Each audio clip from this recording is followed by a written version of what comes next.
So, Robert, thank you for taking the time to come and meeting with us here on the tour stop. We're in Phoenix, Arizona today, and I know you got a busy schedule at the Rich Dad I headquarters. couldn't miss this bus. Gee, I'm jealous. I want a bus this big.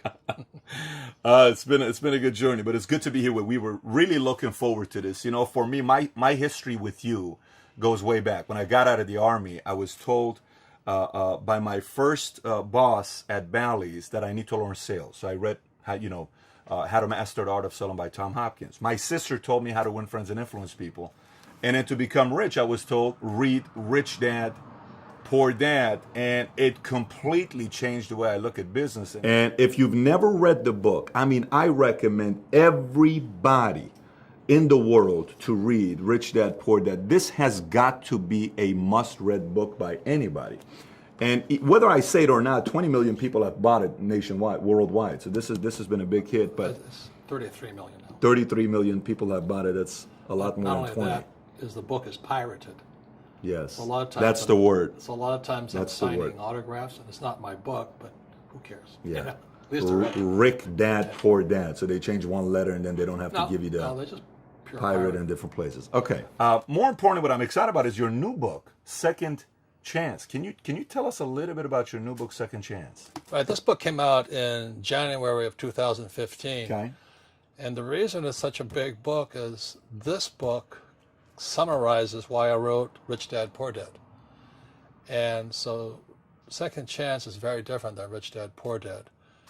And really it's the history of how we got into this financial crisis. Simply said, what Second Chance says is we're being ripped off as people. And I'm not saying that's good or bad, because there's always good and bad on both sides. Mm-hmm. But this is the history of the crisis, how we got here. And the reason I wrote this book is because I put it in pictures. Because as you know, they talk about spin, and politicians say everything's fine and everybody lies. So by looking at the pictures, and there's not my graphs, they are government graphs.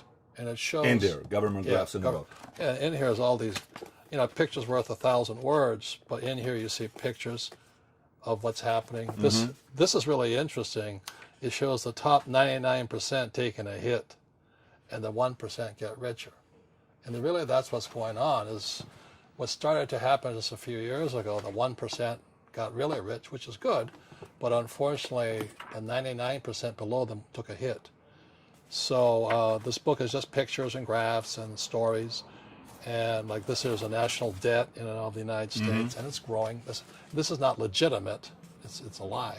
But anyway, you get a picture of it. So if you're a 10-year-old kid, or you have a 10-year-old child, you can just take them through the pictures, and they can see what's really happening. Sure. They don't have to read the book. So Very cool. it's because of what I wrote here that I wrote this book. So this one became before this one.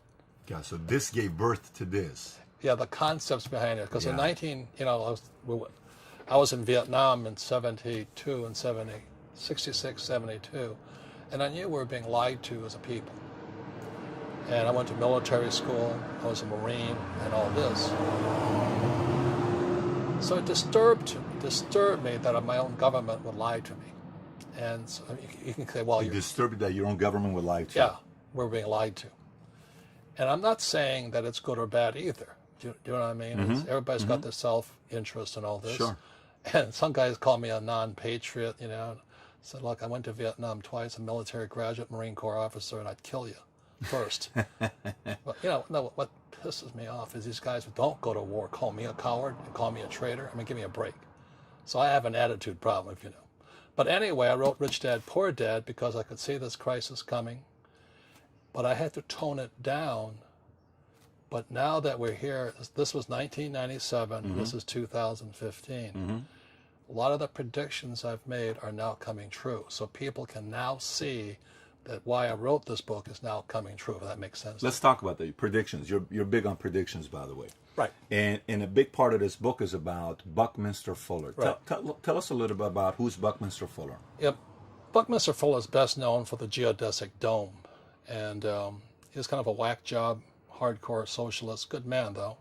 And they called him the friendly genius. I mean, he got a Medal of Freedom from Reagan and all this stuff. So he's a very smart man. Socialist who got a Medal of Freedom from Reagan. Yeah, imagine that. But, and Bucky was a futurist. So I first went to see Bucky's geodesic dome in '67 in Montreal, Canada at the World's Fair. But I never met the guy. So in '81, I did meet him in Kirkwood, California, and the guy changed my life. And I went, holy mackerel. So in 1981, I was an entrepreneur. I was in rock and roll, had bands like Duran Duran, Iron Maiden, Boot. Duran. Yeah, and the Police. I was having a great life, sex, drugs, rock and roll. But when I met Fuller, then I realized I had a social responsibility to speak out. So in '83, I sold my business, the Nylon Wallet Company. And my wife and I and my friend Blair Singer and I hit the road teaching what we knew about entrepreneurship, but also what we saw coming in the future, and the future is now. Today America's second largest debtor nation in the world. The gap between the 1% and 99% is massive. We have ISIS attacking us and all this stuff. The American empire is going down. So this book kind of explains how we got there from a monetary side. Can it be saved, though? Do you think it can be saved? No. You don't think it can be saved? No. Robert, there's no chance it can be saved. Zero. So how are we going to be affected by this prediction? Well, you have to step back and look at the bigger picture. Okay. You see, it's not just money. We're at the end of the industrial age. And the industrial age was, and when an entrepreneur was in the industrial age, and the entrepreneurs created jobs. For example, Henry Ford, when he started Ford Motor, he created millions of jobs, or thousands of jobs. Sure. This is the information age. Also, the information age gives power to people like ISIS. So today, you don't need big arms factories, you don't need tanks and all that. You can be like ISIS using your cell phone, do social media, and kick our butts. They can just take our weapons like they do all the time. There's pictures of the Iraqi army selling our weapons and tanks and guns to ISIS. So the power has shifted. Mark Zuckerberg of Facebook, he said we should all read this book called The End of Power. The end of power is what's happening today. It is the end of the American empire. What's going to happen from here is what spooks everybody, and nobody really knows. So does that mean we're all going to be moving to Panama and living in a house with little to no government, and they allow you to have a business, or what's the solution? What can we do about that in America? Well, again, you have to, what Fuller taught me, Bucky Fuller taught me, he passed away in 1983, and that's when I stepped in to do what I had to do. He says you always have to look at the big picture. Too many people look at, well, what's going to happen to me? When you look at the big picture, you're also going to know that when something bad happens, something good's going to happen. But you got to prepare for whatever is coming. If you think the next 20 years will be like the last 20 years, you're going to get creamed. When you and I go to the supermarket and we buy a carton of milk, we always check for the expiration date. But most people do not check for the expiration date on their brains. So what this book says here, the most obsolete idea is go to school, get a job, work hard, save money, get out of debt, and invest for the long term in the stock market. See, why would you save money when they're printing trillions of dollars? Why would you invest in the stock market for the long term when you have HFT, high frequency trading, and the Dow's at 18,000? So what do you do?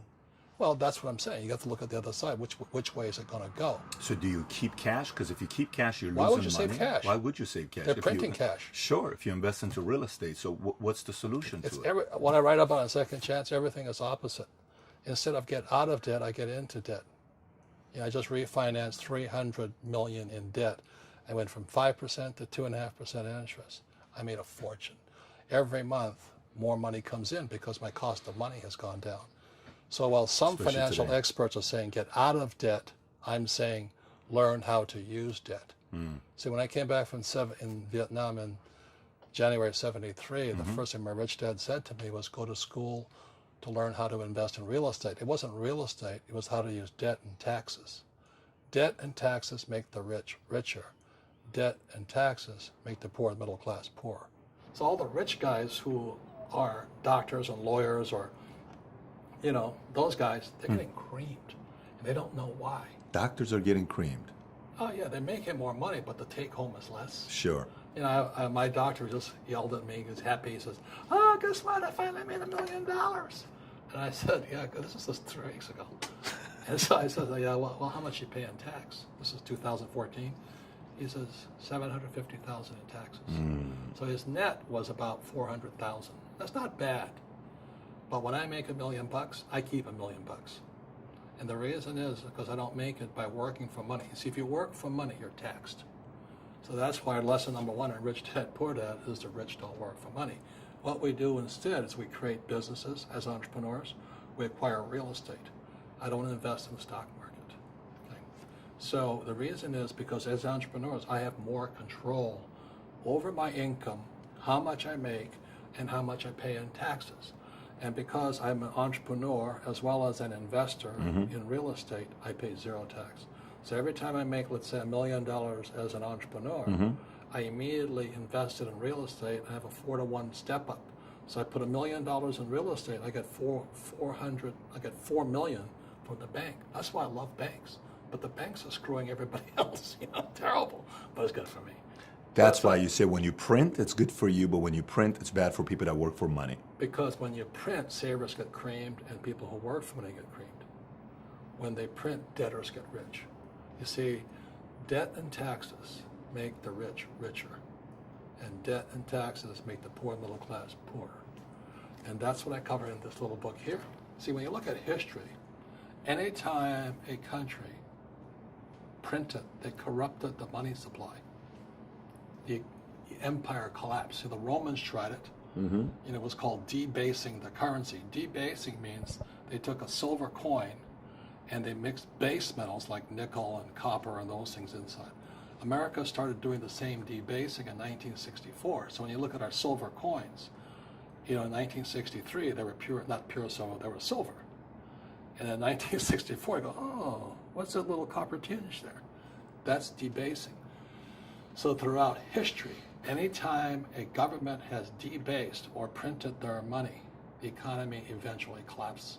So the Romans tried it, Zimbabwe did it, the Germans did it, Milosevic did it, China did it. So every time they print money, history will tell you the same thing. If we know it, why are we printing money? Because people don't understand history. Who are the people that don't understand? Our politicians don't understand history, or the They don't teach voters? They don't teach you this in school here.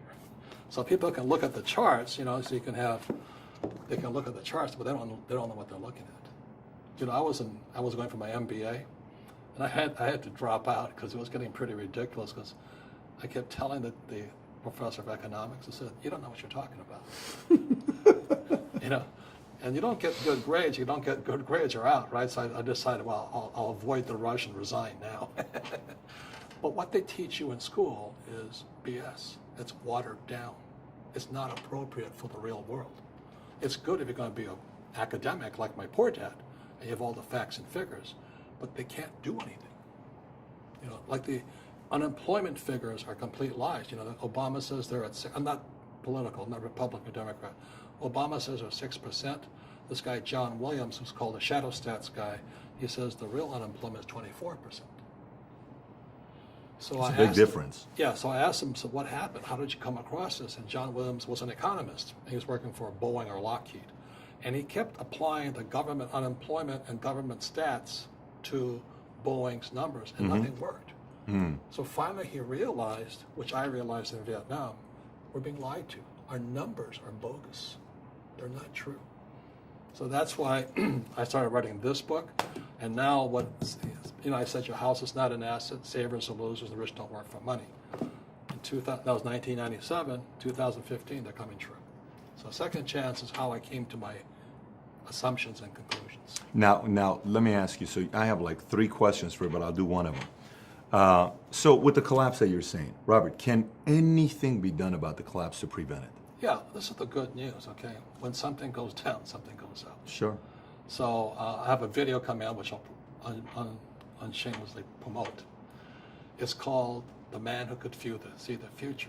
The Man Who Could See the Future. Yeah, and it's about Bucky Fuller, but it's about Dr. Buckminster Fuller, but it's about this book here. Can you tell the website so everybody knows what link they could find it on? Yeah, The Man Who Can See the Future, is from richdad.com. richdad.com. And it's English right now. It's also has Spanish subtitles. The reason I did The Man Who Could See the Future is because more people will watch a video than read a book. And hopefully they'll read this book to study if they want more detail on it. So the video is a better way of communication. and it's for free. And I ask people to watch the video and stop it and discuss it with their friends. You know, what is called cheating in school discussion. You can do with your friends and kind of understand the concepts, because everything in Second Chance is opposite of what they teach you in school.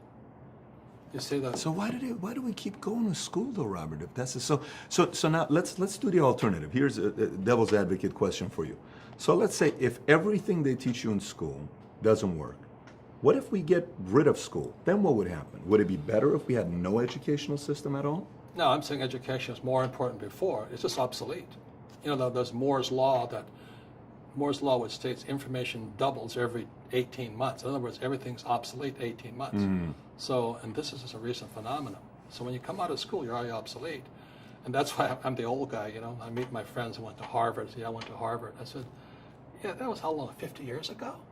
You know, we talked about earlier, when you go to the supermarket, you buy a carton of milk, the first thing you check for is the expiration date. You know, if the expiration date, let's say it's March 1st and, you know, and it's already July, you better not drink that milk. Sure. The same thing happens inside our brains, is when we have obsolete ideas, we get obsolete results. So what's happening for most people, the idea of going to school, getting a job, working hard, saving money, getting out of debt, buying your house because it's an asset, investing for the long term, is obsolete. The world has changed. The world changed in 1971 when President Nixon took us off the gold standard and money became debt. So that's what I wrote about in this book. What Fuller and my rich dad were saying is that our wealth is being stolen via the money we work for. So when you save money, why would you save money? Because back in 1970, just before Nixon took us off the gold standard, I could go to a bank, I got 15 to 18% interest plus a toaster. You know what I mean? Today, the banks are charging you interest to save money. In other words, banks don't want your money because they printed too much of it. And that's why there's this bubbles in stocks and bubbles in real estate and all this. People are dumping the cash. Because as I said in here, savers are losers and cash is trash. And yet people, well, I want a high-paying job. Well, that's an obsolete idea. Get out of debt is an obsolete idea. You should learn how to get into debt, how to use debt to get rich. And they'll never teach you about taxes. The reason the 1% is way up here and the 99% are going this way is because when you print money, two things happen: inflation and taxes. It's crushing them. And so this book here was written because this book was written approximately 20 years earlier. But now I can say what I really knew in Second Chance. So this gave birth to this.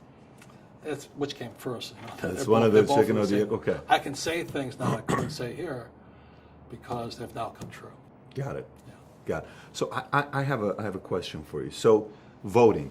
If you're saying the government tells us, let's talk about voting for a second. If you're saying government tells us unemployment is 6%, but the reality is it's 24%, and then you're also saying we need to be educated, would you say the American people who vote, do we really know all the information that we're voting with, or no?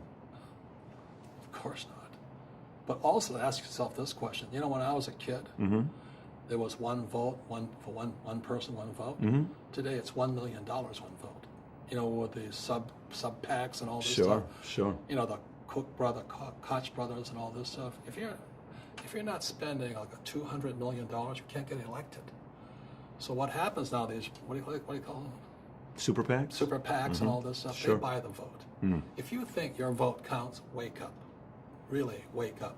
The people controlling the economy today, I'm not saying it's wrong, are the major corporations and the unions. So the unions, you know, they want to get their people elected, and the unions control the school system. And the big corporations are kind of more on the capitalist side, and all they care about is their corporations. You know, when people, I always laugh at people, oh, I'm so proud of Apple. It's an American company. It's a BS. Apple's not an American company. Apple's an international company. You know, its headquarters are in Cupertino, California, but its factories are in China, Korea, the Philippines, and they keep their money offshore. That's really the real world of entrepreneurship today. And any entrepreneur thinks, I'm just going to make money, I'm going to start a business and make a lot of money because we talk about, they really have got to smell the roses, man. You know, that's not what the real entrepreneurs are doing. Okay, so that's why I wrote Rich Dad Poor Dad. I'm glad people are becoming entrepreneurs, but most of them are still trying to make money. Why would you just make money when you're being ripped off via the money system? And I'm not saying it's good or bad. I like it. You know, I love the big banks. You know why? Because they give me, the people who save money. So when you save money, the banks give it to me, thank God. When you buy insurance, they get it, they give it to me. And that's the game. And you know who gets the tax breaks? Me. You look at my buddy, not my buddy, I'd like to be his buddy, is Elon Musk. He doesn't pay tax. He gets what, $50 billion? Elon Musk doesn't pay taxes. No, but he gets tax breaks. Sure. So I get tax the breaks. incentives. Yeah, right. And subsidies. Mm-hmm. So then the LA Times just went, oh, Elon Musk is ripping us off and all that. Well, Elon Musk is doing what all entrepreneurs should be doing, which is providing jobs and bringing in investment. That's what they do. So when Elon, state of New York, I don't know how many millions they put into a factory to build his batteries. Well, they gave it to him for $1 a year. Why? Because when Elon moves his business into this factory, and I think is where Kodak is, anywhere, the Rochester, I think that's where it is. He'll move jobs in there. Nevada just gave him $1.3 billion in tax subsidies and supplements because he's going to move jobs in there. And that's what real entrepreneurs do. So do we need more entrepreneurs? Absolutely. Okay. But the trouble is, most entrepreneurs, there's 28 million small business owners in America. 24 million are what are one-person entrepreneurs. They're called non-employee entrepreneurs. So and that's what happens is when people don't really understand what an entrepreneur does. So most big people are self-employed, but they're not really entrepreneurs. The self-employed pay the highest taxes of all, and nobody tells them that. So that's why I was laughing about my doctor. I made $1 million something. I said, yeah, how much you pay in tax? $750. Is that smart? And so when I talk to him, he gets all confused because he did the right things. He went to school, he works hard. It's he and his wife in the business, you know, and they're really good people, but they're not financially educated. So when I talk to him about how I can make $6 or $7 million a year and not pay taxes, his head hurts because he didn't have this book. You know what I mean? So let's talk about this. Robert, simple question. Can anybody become rich? I believe so. So this is what I believe. Sure. In every one of us is a poor person. There's still a poor person inside me. And I still go to the supermarket and say, oh, Crest is on sale or Colgate's on sale. There's also a middle class person. And the middle class person wants security. They want that steady paycheck. And there's a rich person. And they're all inside of us except that it's not taught. You're taught to go to school, get a job, and get a paycheck. You're not taught how to get rich. If you read Rich Dad Poor Dad, my rich dad refused to pay me. He said the paycheck was one of the most damaging things you could take in your life. He says the moment you take a paycheck, you're an employee, and that's the mindset. So my rich dad never paid me. He drove my poor dad, you know, government employee, nuts. You gotta pay people, you gotta pay people. And Rich Dad was not saying that the paycheck was bad. He says you didn't want to be a slave to money. So as an entrepreneur, you know, if Rich Dad folded, I just started another company. I don't need a paycheck. I don't need anybody to take care of me. If my government doesn't like me, I move to another country because they need entrepreneurs. So the entrepreneur is not so much the business. The entrepreneur is really the mindset and the skill sets and the different set of rules. You see, I don't operate, small business does not operate in the same rules as big business. Do you think the direction America is going right now, they're driving some of the entrepreneurs out? You can't drive a real entrepreneur out. When I say out, meaning out of the country, could that be where somebody says, I'm going to go outsource or I'm going to go move my business elsewhere? You think that's a cause and effect? Could be, but I think they're just lousy entrepreneur. Got it. Look, people say, well, if they make the regulations real hard, the guy can't be an entrepreneur. Entrepreneurs have one thing in common. They keep going. They'll change the rules. They'll reinvent the rules. They don't just take one answer. So a real entrepreneur, it really makes no difference which country you're in. That's my beliefs. I love that. You know what I mean? It's Yeah. it's just a mindset. You know, it's F you. You mess with me, I'll find a way around it. You know, I have a friend, he's multi-family rich guy from France. And, you know, France is as communistic as it gets. 75% top line for $1 million earners. Yeah, but that's why he lives here. Yeah. So he started buying vineyards in Napa and Sonoma. So he went back to the French government and says, it's his wine. He says, I want to ship my wine in bulk to California. And the government says, you can't do that. So This is the French government saying you can't ship it. Yeah, and here's a guy, I think he's 5 generations, you know, French wine guy. This guy is an entrepreneur. He says, okay, I can't ship him in barrels. The guy goes, yeah. He says, okay, I'll ship him in bottles. So he bottled all of his stuff. It cost him more money, but he still figured out how to do it. Do you know what I mean? And now he has his wine with his California wine and all this. And so he went back to the French government and said, here, try this. See if it's not better. And so now they're all confused because he didn't break any rules. So I'll say it again. Entrepreneur is a mindset first, a skill set, and rules.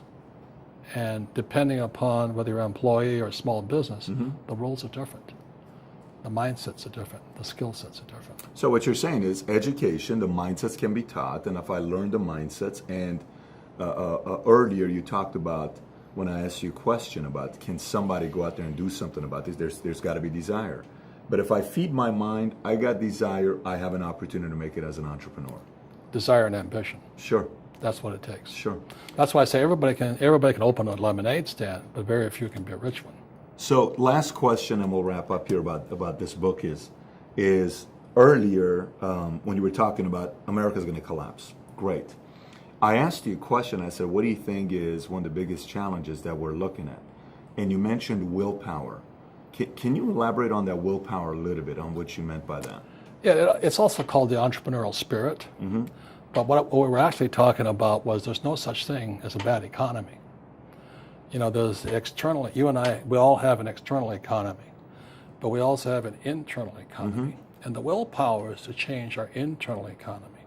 So for me, I can see the good and I can see the bad. I don't really give a damn because I'm going to be rich anyway. But a poor person with a poor personal economy, all they're going to see is a bad economy because they don't know how to make money in any economy. And a middle class person, they have a middle class economy. You know, what they want is a nice house and a steady paycheck and the job and the car. And so when you take their job away, to them, that's disaster. Well, since an entrepreneur doesn't have a job anyway, it's no big deal. So all I'm saying to people, and it's what Bucky Fuller taught me, there's always two sides, you know what I mean? Unity is plural, at minimum two.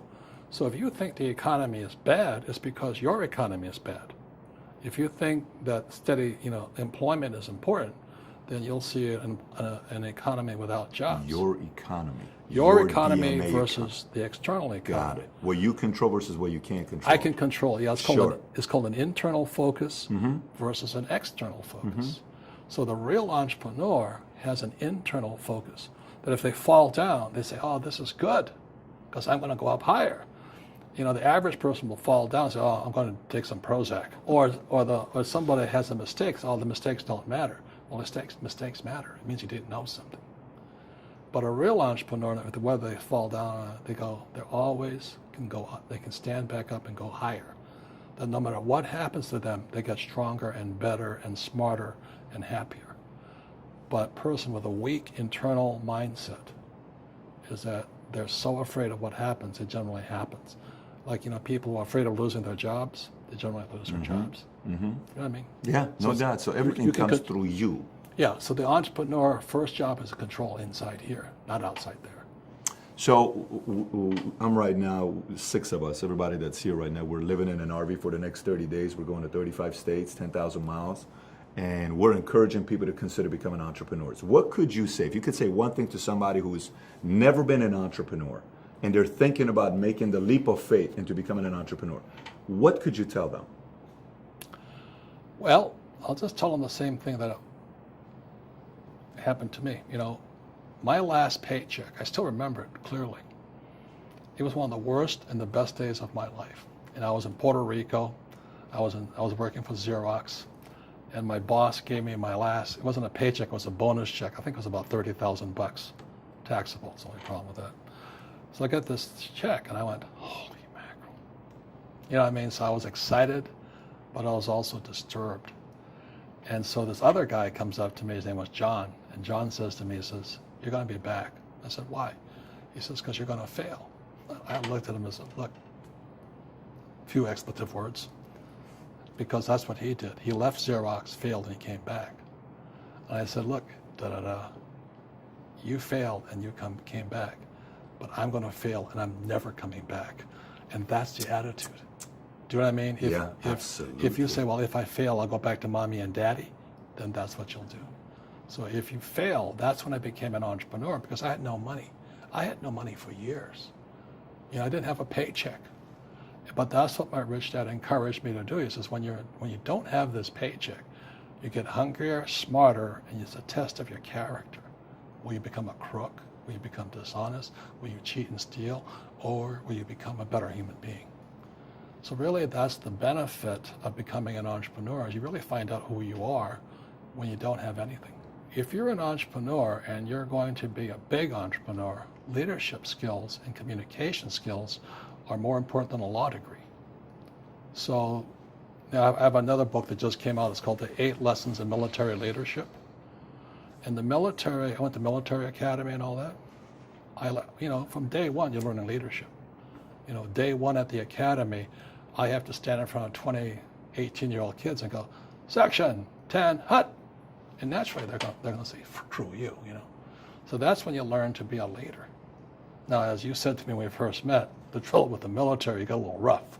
So I had a hard time when I came back from Vietnam, and I went to work for Xerox, and people didn't like the idea to call them an asshole and a fuckhead, stuff like that. Every other word is a curse word in the military. Yeah, it's just an adjective. Hey, fuckhead, do this. But they don't. I'm going to call my HR person. I better make some changes here. You know what I'm talking about? Of course I know. You can't talk straight no. in corporate America. In the military, you can. It's. You have to. Yeah, you have no choice. They love it. Yeah. You actually get promotions if you do in the military. Well, when I got called names, I said, "Oh, the guy likes me." So that's why, for all you guys who are military veterans, you have probably the number one skill to be an entrepreneur, which is leadership, the ability to listen, to not take it personally, and still get the job done. It is the best training in the world. The saddest thing about leaving the military was leaving the guys behind there. They were some of the best in the world, and they weren't all college graduates. They were just my gunners, my mechanics, all this stuff. The camaraderie is priceless. Oh, Jesus, priceless. The camaraderie is priceless. And so all I did when I started the Rich Dad Company was to have that same sense of teamwork inside Rich Dad. That's why there's no ranks and all this stuff in this company. Everybody gets to say what they want to say. People are free to do what they want. I stay out of their way, and we get the job done. That's amazing. And I look at this, international influence, the cash flow quadrant game, which I remember vividly buying it the first time back in 1999 or 2000. My sister and her husband, they have a family night. I don't know what the night is. I think it's Friday night they have a family night. And they sit there, 6-year-old niece, 7-year-old niece, and 6-year-old nephew. They play the game regularly. At that age, well, learning how to do that. What's going to happen to that 6-year-old in 10 years? Complete different mindset. Complete different mindset. It's a shift in mindset, the way they're going to think. And that's why my rich dad never gave me a paycheck. He says, the moment you take that paycheck, you're an employee. You've got to be stronger than that. It's about inside control. So just so you know, I can sit here for 4, 5, 6 hours with you and talk, and I will enjoy every second of it.